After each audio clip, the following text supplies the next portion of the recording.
Welcome to the YouTube Creators Hub podcast, where we help you conquer the internet one video at a time. We cover everything from how to start a YouTube channel to how to make a video go viral. And now, here's your host, the one and only Dusty Porter. Hello, everyone, and welcome to episode 399. Man, one away from Big 400. Dusty Porter here, the host of the show. I hope all of you are having a great day wherever and whenever you're listening to this episode. Man, we have a good one for you today. We chat with my good friend Roberto Blake, and one of the top YouTube educators on the planet about the state of YouTube, growing and starting a channel, and just what he would do if he started over today on YouTube, and so much amazing value for creators. So definitely stick around. Couple of ways you can support us. You can check out our sponsor for a free 30-day trial of TubeBuddy, the one tool I recommend all creators try at least once. Guys, once? That's not a word. At least once. Go try them out if you haven't already. Also, we have one of the fastest growing YouTube communities on the planet over on our Discord server for as little as $5 on our Patreon. You can support us over there, get access to that creator community and Discord, as well as our monthly mastermind calls. Go ahead and lock in your subscription now so you can get access to the monthly mastermind call for May 2024, which is happening at the end of next week. So do that if you haven't already. Also, I am opening up my coaching services again for YouTube. So if you're looking to grow your small business, your YouTube channel, your brand, want to launch a podcast, I offer all of those coaching and consulting services. All of those links will be down below. I want to say before we hop in the interview that as we approach the 400 number and we push ahead and steam towards 500, this is one of my favorite things to do each and every week. It was something that 10 years ago, I thought to myself, man, I wish there was something like this out there where it was bite-sized 30, 45-minute conversations of just really hard-hitting information and value for a creator to go with them along their journey. I'm not here promoting much of anything. All the services I have are very inexpensive. I'm not here to sell you a $10,000 cohort. Now, does that mean one day I won't have that? I don't know. I don't know what the future holds, but I'm here to help you take your YouTube channel to the next level, to help you either start, grow, or monetize your YouTube channel. And I believe this week in this episode does that better than most. So let's go ahead and jump into this week's conversation. Hello, everyone, and welcome to the YouTube Creators Hub podcast. My name is Dusty, as always, the host, joined today by my good friend, Roberto Blake. If you don't know who Roberto is, I'm not going to read some bio. I'm just going to tell you who he is. Roberto is one of the most trusted YouTube educators on the planet. He has been a content creator now for a long time. He has a bunch of different baskets in the monetization side of things that we can definitely discuss, but more than anything, he has helped hundreds, if not thousands, of YouTube creators achieve their goals. And so, Roberto, it's good to have you on the podcast, my friend. Thanks again for having me. Absolutely. So give us a catch-up of what you've been up to over the past year. It's been a little less than a year. By the way, we're going to make this an annual thing, at least, where we catch up with Roberto, talk about what's going on with the YouTube state of things, and just pick his brain in regards to creator economy. So what's been up with you? I've actually switched things up a little bit. And unlike most YouTubers that would be in my position, I'm actually not focusing on growing my channel nearly as much right now. I've been following the philosophy of what I've talked about before with being platform agnostic.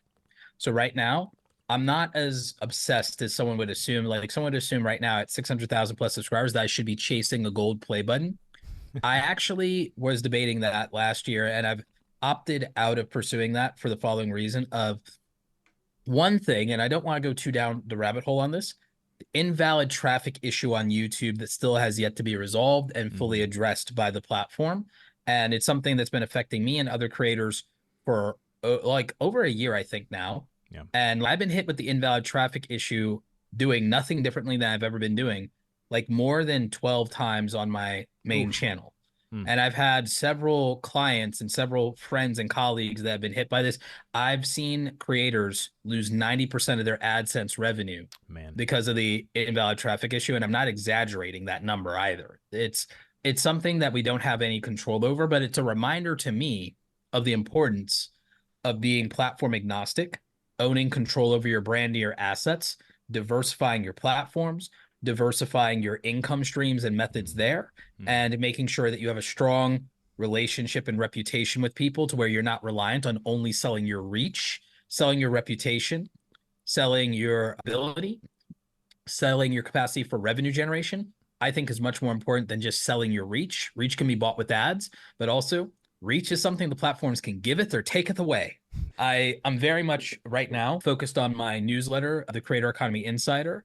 We have 13,000 people plus on that newsletter that we host with ConvertKit, growing every day. I have control of that. That email list goes with me no matter whether I use ConvertKit or not. That's right. Yep, there's several ways we're monetized on ConvertKit.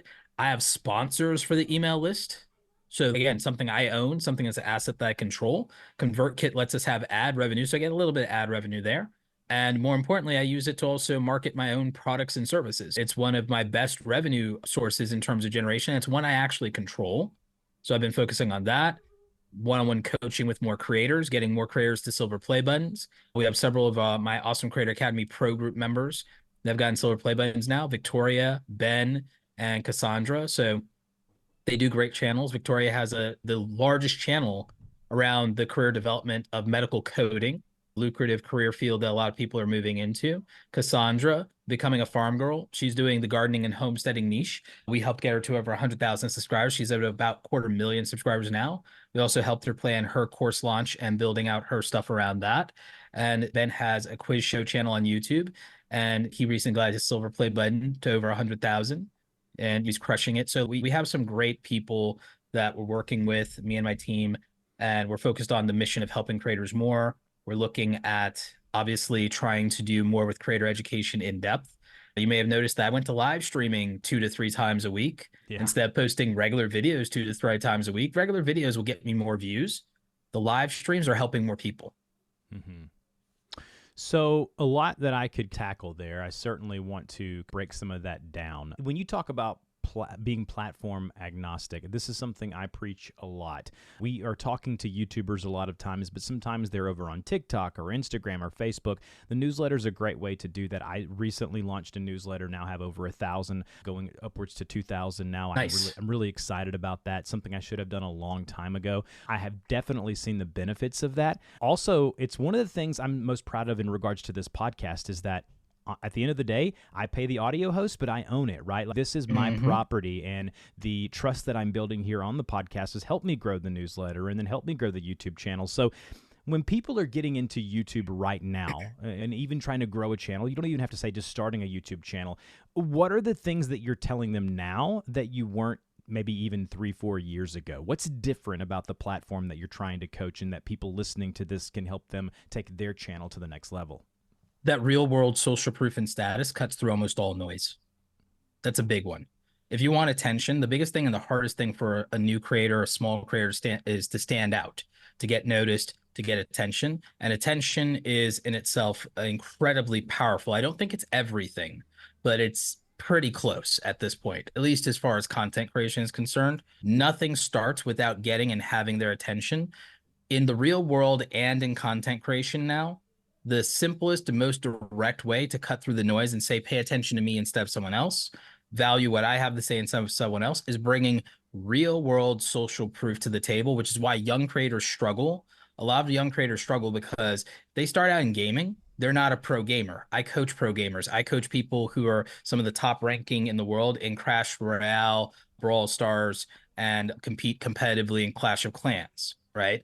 I know that they're using their status and social proof in their rankings to be able to get more attention, because anybody can pick up these free-to-play games, but not everyone can be a world-class gamer.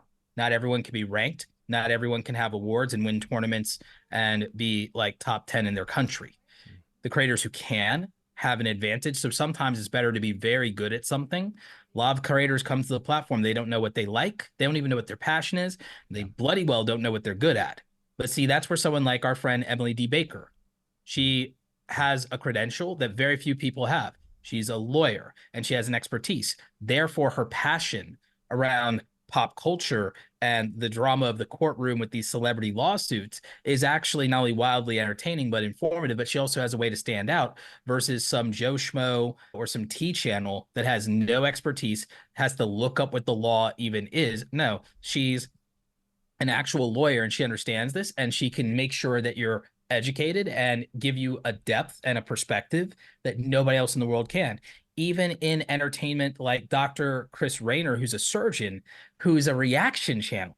He brings being a surgeon to being a reaction channel, Right. covering anime and telling you what the real world implications of these injuries would actually look like as a surgeon, and telling you how much damage is going to be done in an anime Baki Hama or Kenichi or anything like that. So there's expertise there, and there's a status and social proof that's like, hey, if I'm going to watch someone react to this, why not get Dr. Chris Rayner? Like, why not watch him? Because it'll be different. No, who can duplicate that? Who's a surgeon who also likes anime? That's harder to duplicate. So there's these combination aspects of bringing your expertise to something that might otherwise not seem obvious or practical, but can be incredibly powerful, unique, and entertaining.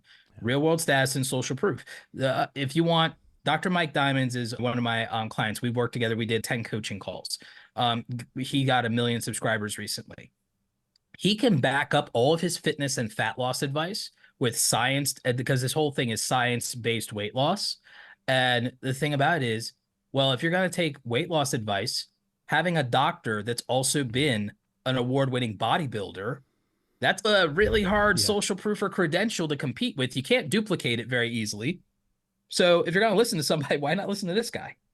So if people are listening to this right now and they're saying, I don't know what I'm great at, I do believe that direction is one of the hardest things for creators currently. I'm not sure what's going on with the shift of things, what's happening, but I've done a couple of coaching calls lately where the primary conversation, the entire call, was just, hey, I'm not really sure if I should be doing this or that. And I have to tell them, like, listen, you got to find what you love and what you're great at, exactly what you just said. So what if you're listening to this and you're thinking, hey, I'm not a doctor, I'm not a lawyer, I'm not a professional fitness guy or guru. What are you telling these people, the people who want to grow a channel, who don't quite know what that is yet?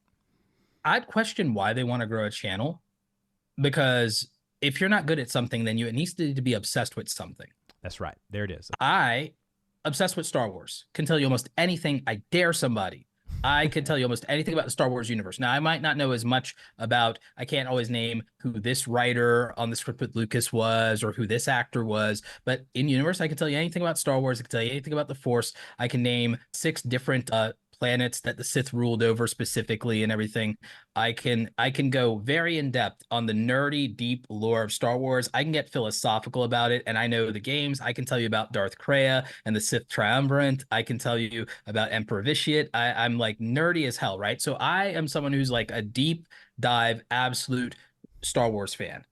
If I were not inherently good or best in class and best in the world in something, I can use my deep knowledge and I could build a thematic-based Star Wars channel around the perspective of something like that, and I can make it niche. I could focus on something like one of my clients, Eckerd's Ladder. He focused a lot on the military aspects of Star Wars and about the military units and the Imperial Navy specifically, and things like what would happen if Star Destroyers attacked the Earth, what would happen with this person. So he's very good, and he still goes into many of the lore things in canon and legends, but he focused a lot around the military aspect of that. Someone who's not a client of mine, Generation Tech, they do a great job with Star Wars and they focus on military aspects, but they also focus on the idea of, hey, what if from another point of view, the Jedi weren't the good guys in here? Perspective and obsession in a niche topic that has a fan base.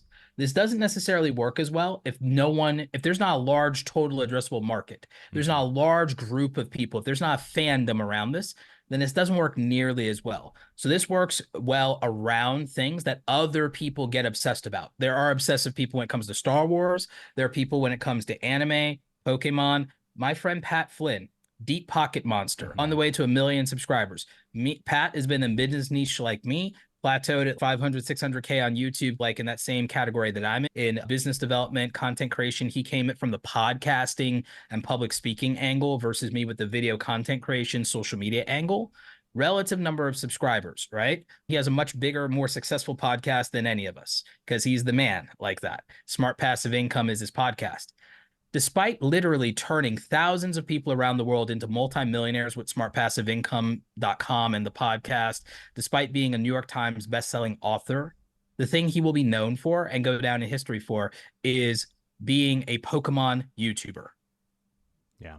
And he had no ability or expertise in Pokemon collecting 2 years ago during the pandemic when he started this with his kids as a hobby thing.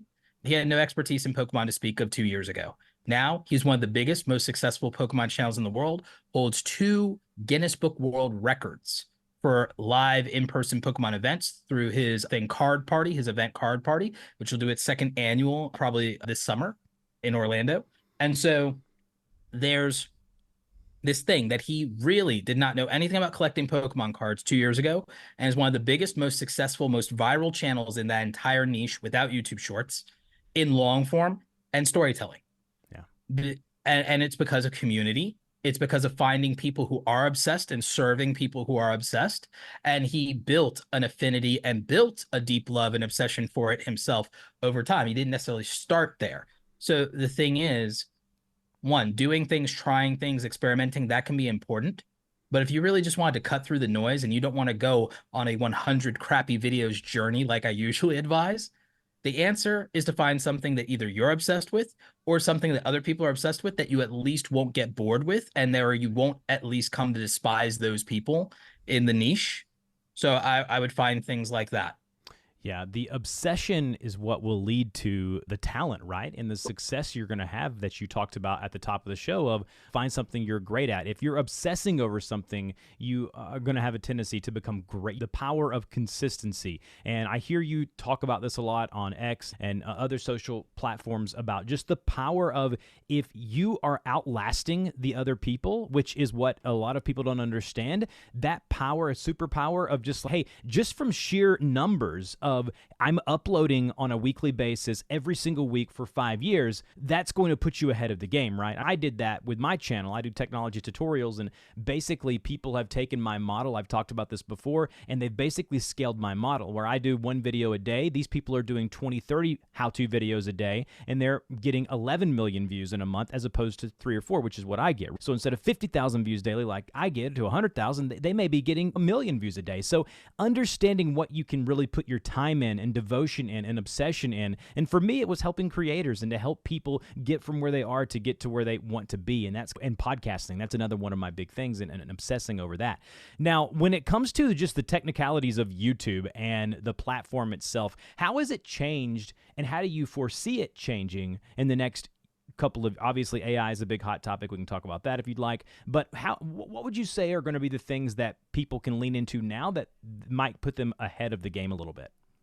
The fundamentals of YouTube don't change. What changes is priorities in culture and attention. And then that's the perceived shift. When you feel a shift in the algorithm, there's a great disturbance in the force. We have a new enemy.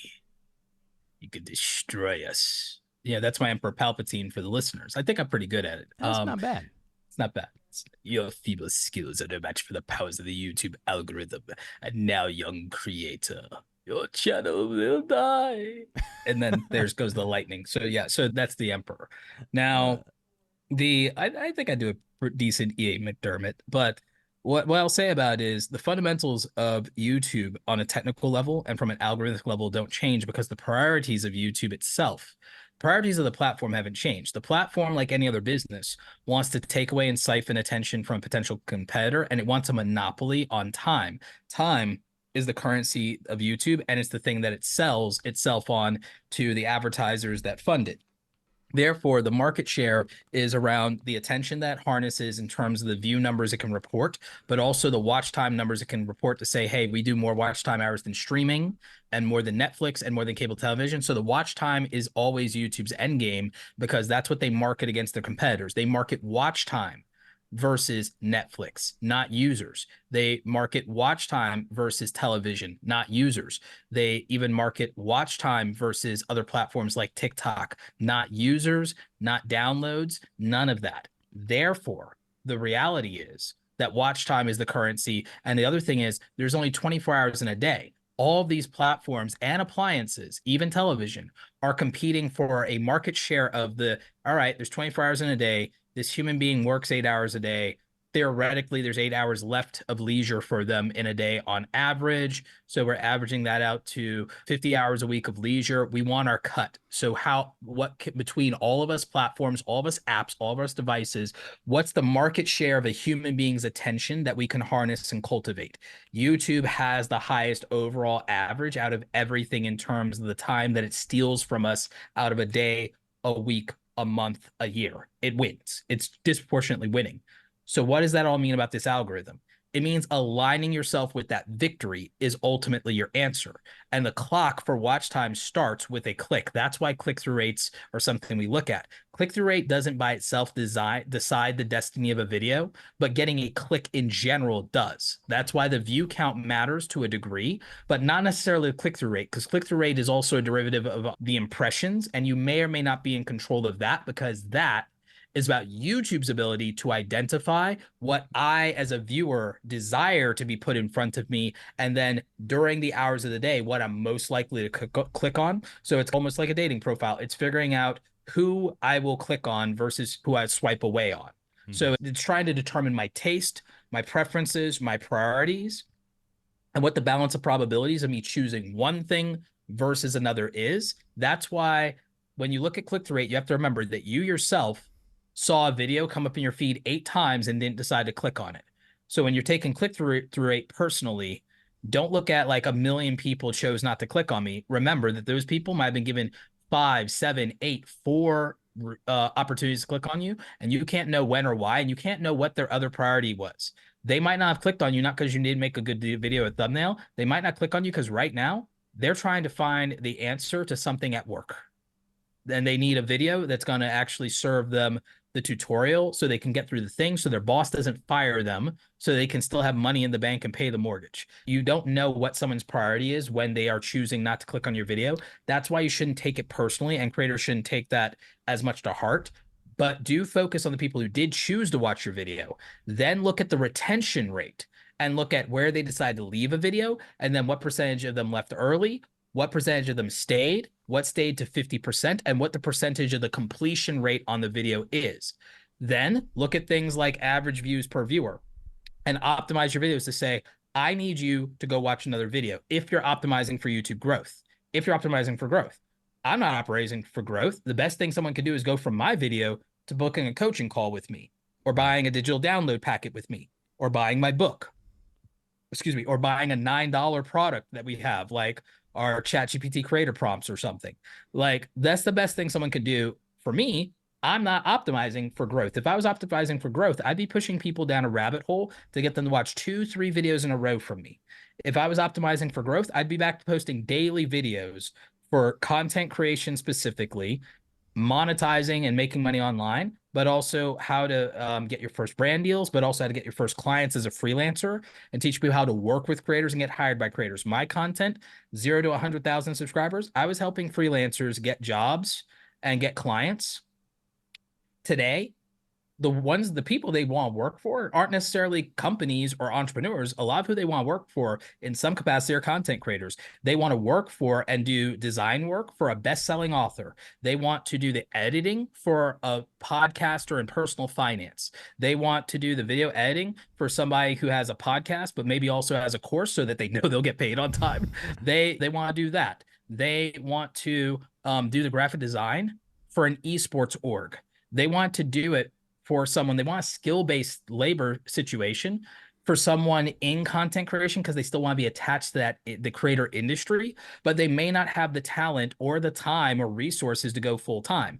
I can help freelancers who are like, why can't I work with my favorite content creators? Or, hey, I want to get into doing video editing or thumbnails, or, hey, I want to start a video editing business, make 10 grand a month. It's okay. You don't even know how to get your first clients. You don't know how to pitch. You don't know how to do your portfolio. You don't know how to do this. Same thing for people trying to get their first brand deal. So I know what I can make. I know what would grow my channel. But right now, the dollar to effort ratio for me of making content is not necessarily as profitable or powerful as if I do a couple of different things. This is just me personally.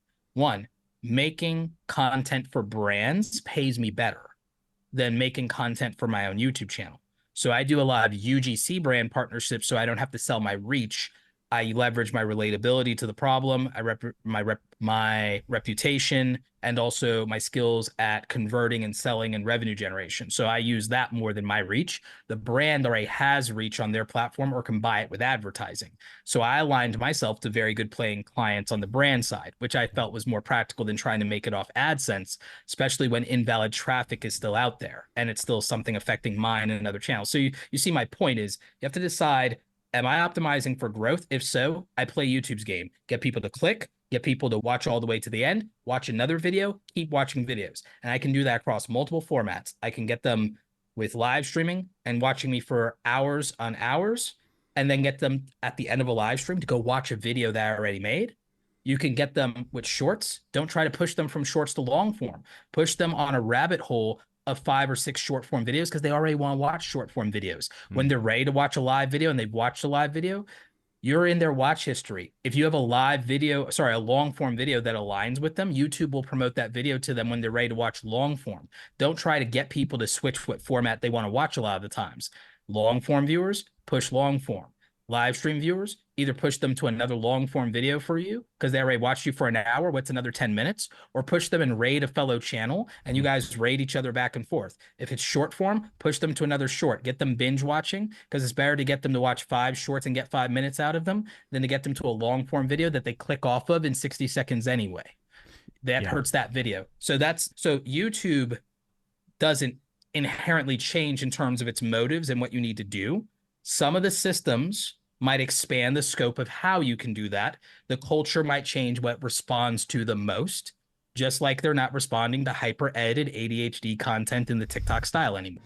Hey guys, a quick pause in the interview this week to talk about my new weekly newsletter called the Entrepreneur's Minute. My plan for the newsletter is to only send out one email every week with a recap of what's going on in my business, maybe do an income report letting you know how much money I've made that week or that specific month, an update on my YouTube channel, and just a behind-the-scenes look of what it takes to be a creator, the books that I'm reading, the products I'm discovering, new AI tools and resources. So if you're just looking for a way to better connect with me, Dusty, and see what I got going on, and the different things that I want to write about each week, maybe it's my family, maybe it's my business, it's absolutely free. It's called the Entrepreneur's Minute, and I would really appreciate it. All right, now back to the show. Yeah, it's interesting how it's shifted so quickly. When shorts came out or vertical video, that was the thing. And I think you're seeing a slight shift of that. Even though our attention spans are still what they are, I feel like people are consuming different types of content now, more long form than I think people even imagined going into this. Now, let's talk about live streaming for a minute, Roberto. That's something that you're big on. You talk about it a lot on social.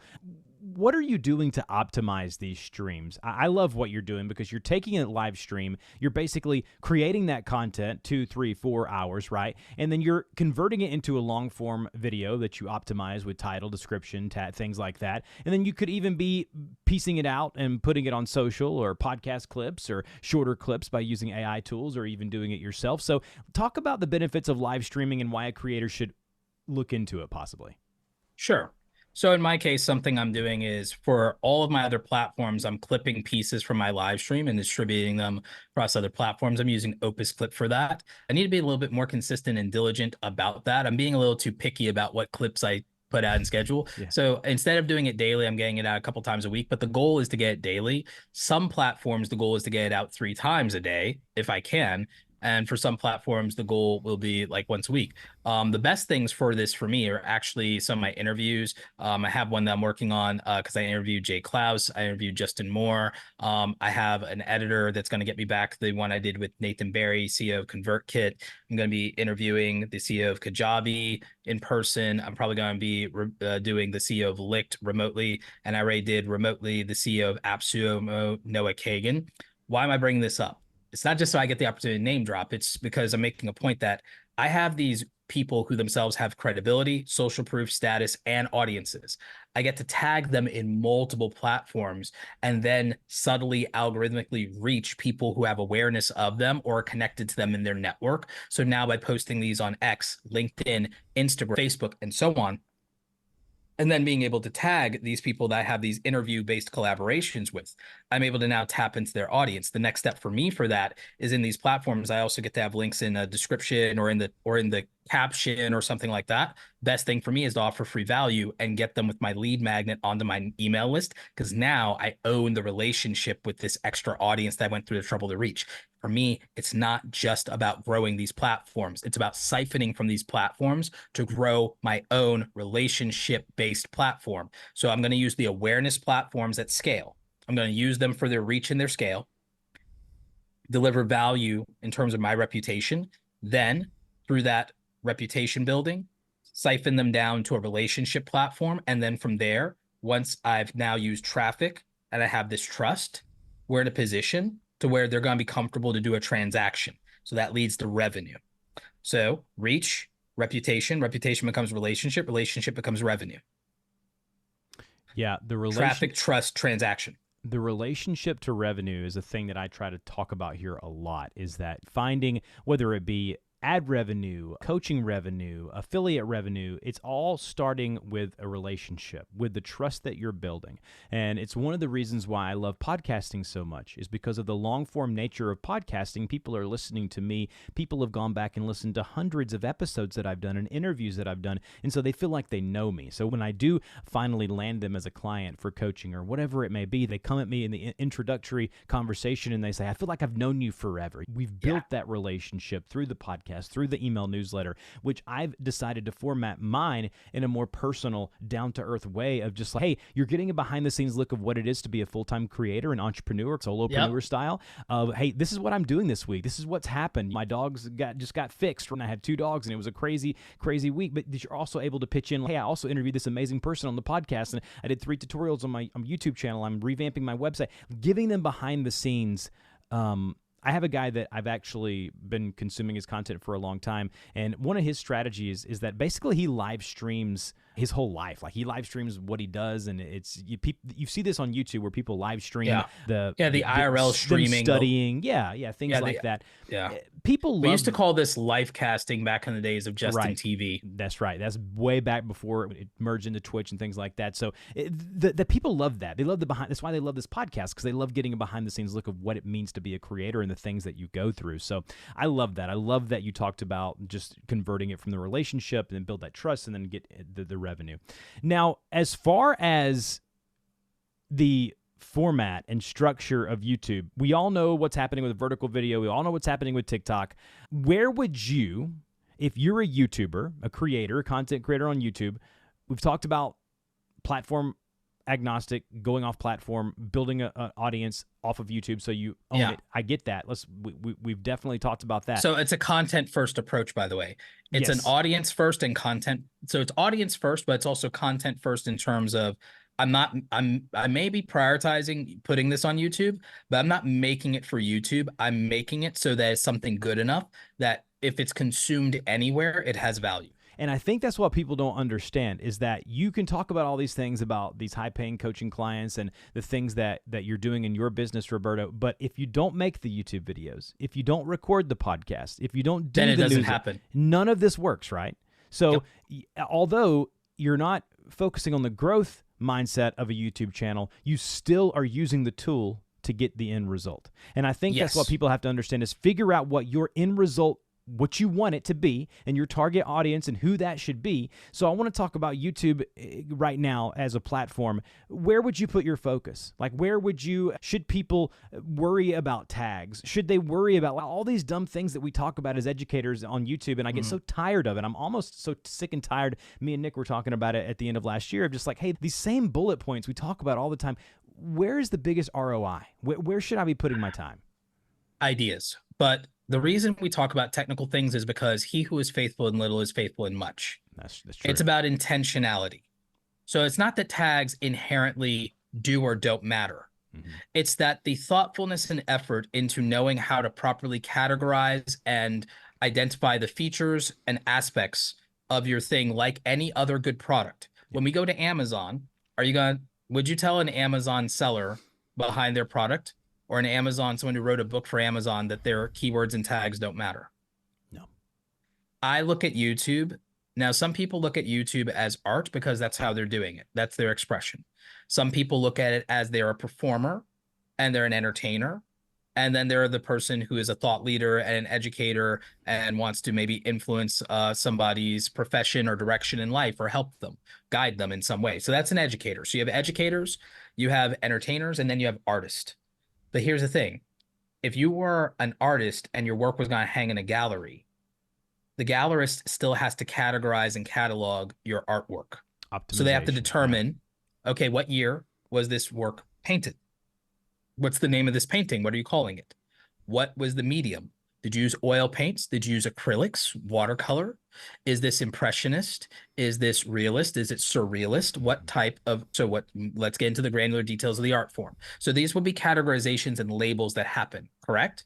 And that's even with traditional art. And all right, so we would say that matters. With a physical, tangible product, we would go, okay, this thing is an electronic. This thing has this much weight and size, and that's going to be in the Amazon listing, and that's going to be there. Batteries not included. That's in there. Okay. Fragile. There's all these things that we do with categorization and labeling. Hey, it's a Sony product.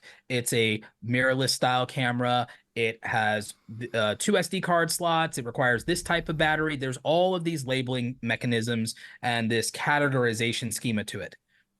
If we watched a film on Netflix and we were looking for it, we want to know that's from Tarantino. We want to know that's one of his 90s works. We want to know whether Uma Thurman is in it or not, or Michael Madsen and so on. So we need all this labeling. In a system where 5,000 hours of video is uploaded per minute to YouTube, I still believe that on some level, AI is getting fantastic, but on some level, I believe that even if it's slightly, that categorization can matter. Mm-hmm. I would argue the most important thing is your ideas, how that idea translates to a title, how that idea translates to a thumbnail, whether that topic has a large total addressable market or a very narrow and specific market. I would say that your transcript matters. If I was going to say anything matters, it's topic, title, thumbnail, timing, transcript, maybe not always in that order. But I would say those things matter most. So I would say coming up with a good idea, understanding the topic, who's the audience avatar, writing a script that has keywords baked in that are relevant to the topics and things and ideas that the people you're watching care about and what their vernacular, what their priorities are, what the buzzwords are that are going to trigger them, all of those things. I would say, okay, your idea generation, being able to do blue sky ideation and blue ocean strategy. You would want to do those things. Then you want to be an impeccable script writer and really prove that you understand your audience and the script. If you're not doing a script, then the structure of your outline and what you're prioritizing and how you're delivering it. Then I would say that the communication of your brilliance has to then execute properly and be communicated down to earth in a proper title and in a proper thumbnail that convey those ideas well. Because you can be the best person in the world. You have the best edited video. You have the greatest ideas. But how you show up matters. Presentation isn't everything. It's the only thing. That's a Roberto Blake quote, ripped from Vince Lombardi. He said, winning isn't everything. It's the only thing. I say presentation isn't everything. It's the only thing. That's mine. You can't have it. But again, the ability to communicate your ideas effectively and efficiently is the most important thing in the world after having a good idea. A good idea poorly executed accomplishes nothing. That's another Roberto Blake one. You can't have it.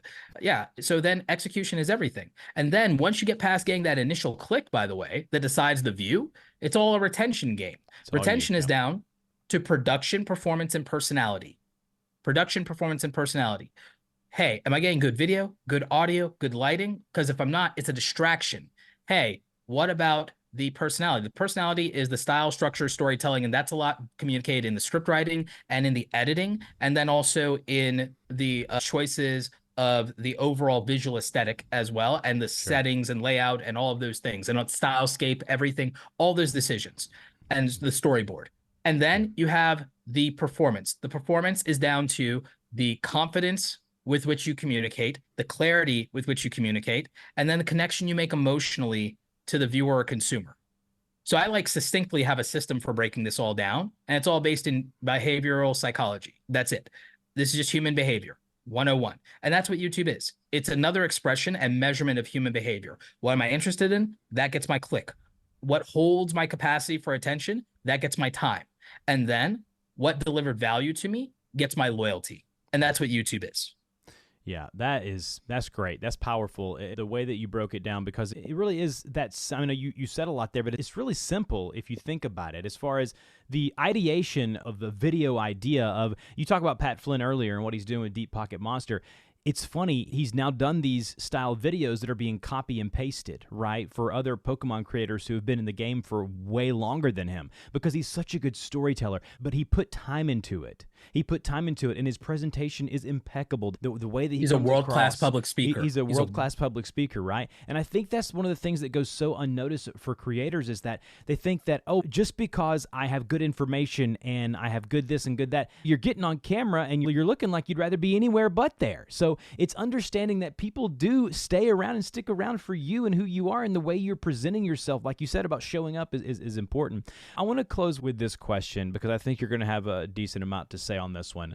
I want to know what you're using AI tool wise, and what are some recommendations that you have for creators, because I know you pretty well just from consuming your content before I knew you personally. And I'll say this about you: you like to be on the cut, you like to be ahead of things as opposed to behind cutting things. edge, bleeding edge. Yep. You're not scared of AI. You want to you're like me, you want to lean into it. But I also think that I've heard you say, as I have many times, that I like to use AI as a jumping or launching off point, as opposed to the answer. I don't think AI is the answer yet. I think that right now it's a good starting point. It's a good place to help do things and optimize some certain workflow things. So I'm going to give the floor to you. Give us some recommendations, and what are you using?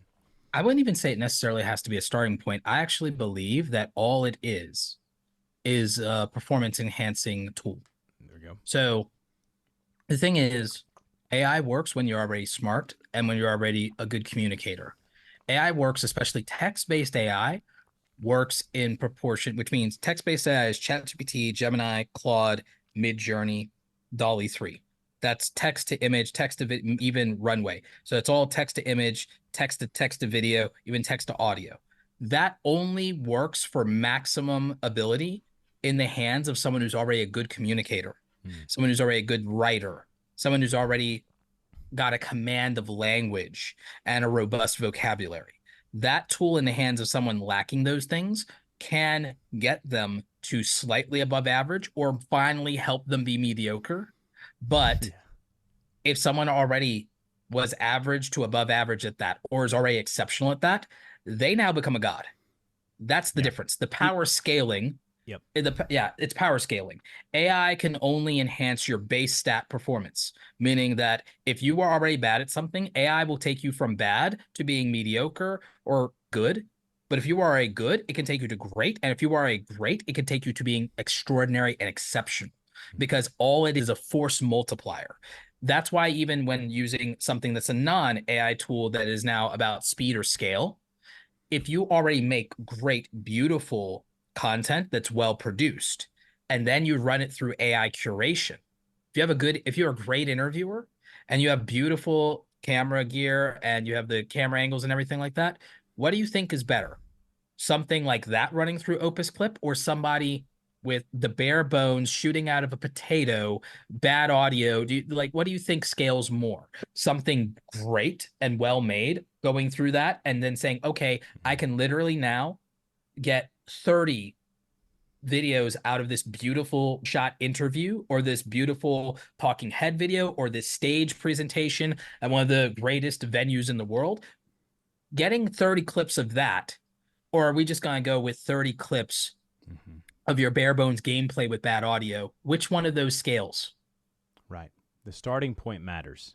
The start, yes. what you have basis, what your base is important. And I am not scared of AI. I do voiceover work, and I've lost half my work to it, and I'm still not afraid of it, because I've had many of those clients come back to me after they've used AI and said, I miss your emotion. I miss the interaction with you. I miss it. So I'm not afraid of it. I want to lean into it. I want to learn it. So what are some customer service tools? Beats AI? 100%. Every day it does. Every day. So what are some tools that you like to use?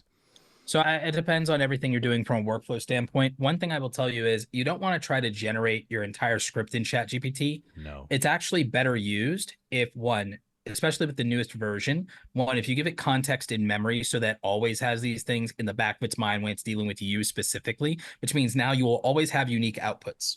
So that's a big part. The other thing is You should use it to refine aspects of your overall script, which means you should write the original script. Now, what it could help with a generative standpoint is it could help you with an outline for your initial concept or idea. Yeah. So you actually shouldn't necessarily use it purely for coming up with a good idea. You should be able to understand your audience well enough to come up with a good idea. Then you can say, okay, but I want to refine that idea. Then you can have it help with that and refine it. For me, I actually have a crazy thing that I do. I argue with ChatGPT every day to make myself smarter and to test my knowledge to say, am I as smart about the things that I believe I am? And can I have a safe intellectual sparring partner in this to where I won't have to worry about getting canceled on Twitter? So That's great.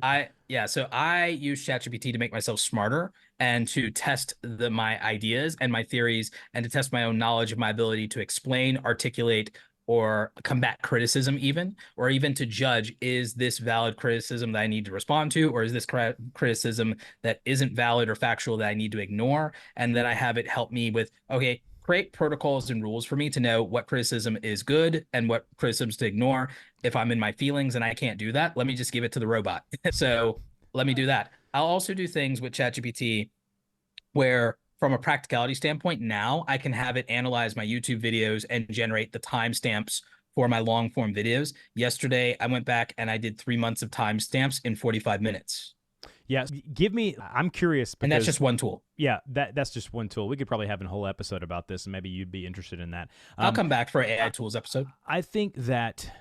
Explain that. So you're telling Chat, let's say we have this interview right now, and I'm going to post it on the podcast channel, which I am, and I want to do timestamps. So instead of me having to rewatch, go through, fine-tooth comb, you just give it to Chat GPT, and then it comes back and tells you exactly the timestamps. I'll explain you more or less how to write this prompt. Do it. I'm not looking at it just off the top of my head. The way that you would write this prompt, and why I know people can't just be a prompt engineer, they're not a technical writer or a good communicator, and this is why I made a product for this, is the way I would write this prompt would be, I need you to be my transcriptionist, and I need accurate timestamps for the following YouTube video. And then I paste the link, and I said, the rules I need for these timestamps is I need accurate timestamps that can be in intervals of 3, 5, or 8 minutes if there is a tangent or part of the video that merits it. I need complete timestamps for the entire duration of the video, and the video is insert duration here.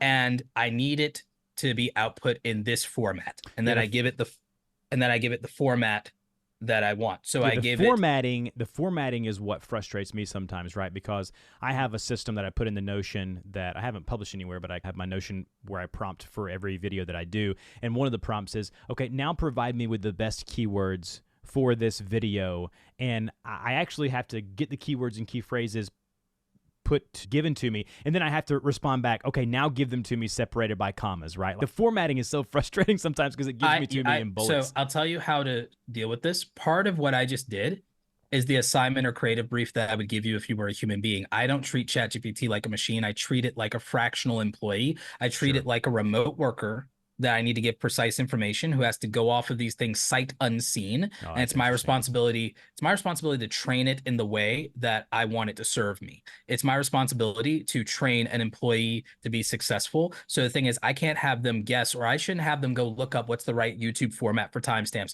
I should provide a staff member with that information. So I'm going to provide my AI tools with exactly how I want it so they can meet my expectations and so they can succeed. And I need to do that.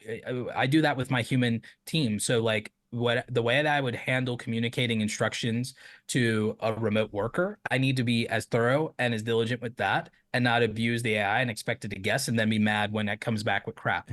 And that's the thing. People want AI to be a cheat sheet, right? They want it to be a get-rich-quick scheme, which it's not what it is. That's why so many AI channels blew up on YouTube talking about like how to do all these designs and print on demand and things like that with AI. And yeah, there's a small percentage of people who are going to get rich doing that stuff. But for the most part, AI, you really have to put the time into it is really what you're going to get out of it. So I love that. I know you were using Opus. I've worked with Opus and I'm currently working with Opus, a great tool there. Midjourney, do you ever use Midjourney or image stuff? Yeah, I love Midjourney. Yes, but with Midjourney and even with DALL-E 3, the thing is, someone who's already an artist or designer would get the most use out of it. That's Artists right. shouldn't even be threatened by this, but neither should be designers. I wasted tens of hours per client before, sometimes just with the client dealing with ideation issues with, I'll know it when I see it. I'll know it when I see it. So they waste your time with ideation. You can use this. And now all those clients from hell, you send them to heaven. Yeah. You send all your clients from hell, you're you able send to, them to heaven. You're able to give them like 20 ideas for a logo, right? And then you, the artist, then you go do it. Then you go optimize on what the feedback they give you from all the work you didn't have to do. Exactly. Because they're not going to be able and not capable themselves as a designer to go and get around this without you, let alone get it now into vector format and do all these things. They are not going to be able to outdo you on this. They would have to already have your skill set and understanding of the technology and software to be able to do that, in which case they wouldn't be hiring you. Yeah, another one I like is Descript. I do some podcast production on a high level for some people, and Descript has made my life so easy. Yeah. It's so crazy, the ability you can put a video in there and it removes the filler words, removes the long pauses. You can search. Do you know what does that now? What's Adobe does that. Premiere Pro does that now too. See, I have to look into that.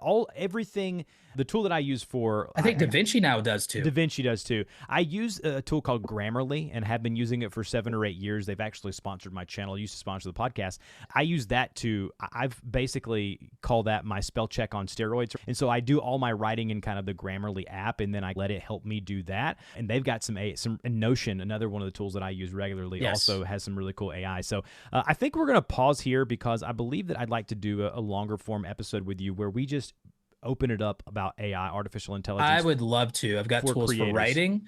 I've got tools for writing and things that help with that.